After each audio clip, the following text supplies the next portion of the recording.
শরীয়তপুরে 4 August যারা দাওসেন নিয়ে মিছিল করেছিল বৈষম্য বিরোধী ছাত্রদের নির্মূল করার জন্য, তারা এখন ঘোরাফেরা করছে রাস্তা দিয়ে। এটা আমাদের কাছে কেমন লাগতেছে? এটা শরীয়তপুরবাসী বরদাস্ত করতে রাজি নয়। 3 নম্বর কথা আমি বলতে চাচ্ছি, শরীয়তপুর একটা বৈষম্যের এলাকা, অন্তিম এলাকা। আপনার পাশে শিবচর একটা উপজেলা আছে, তার সাথে তুলনা করবেন, সেই তুলনায় 4 ভাগের 1 ভাগ অফিস আদালত এই শরীয়তপুরে নাই।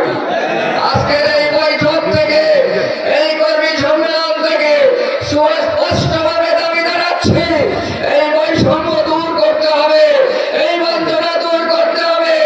এই জন্য শরীয়তপুরবাসীর দাবি হচ্ছে আপনার চাঁদপুর সেতু নির্মাণ করতে হবে।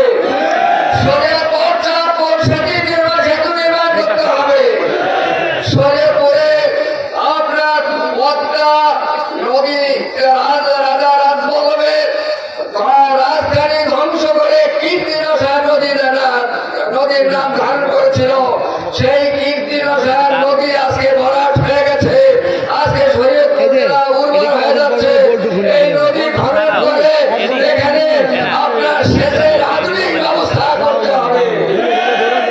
আমি আরো দাবি করতে চাই যে দেশে আপনার বিভিন্ন বিভাগ হবে, কিন্তু শরীয়তপুরকে ঢাকা বিভাগের অন্তর্ভুক্ত রাখতে হবে।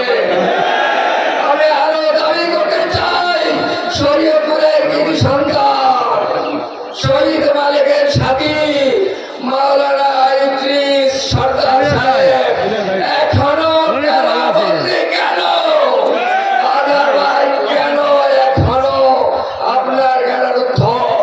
এই মহাসম্মেলন থেকে আমরা দাবি করতে চাই, তাদেরকে অবশ্যই নিঃশর্ত মুক্তিদান করতে হবে। আমি আরো দাবি করতে চাই যে আসলে অনেক সরকার আমরা শুনছি, সরকারের নামে কুসংস্কার যদি আবার চালু করতে চান তাহলে হবে না। আমি এই সরকার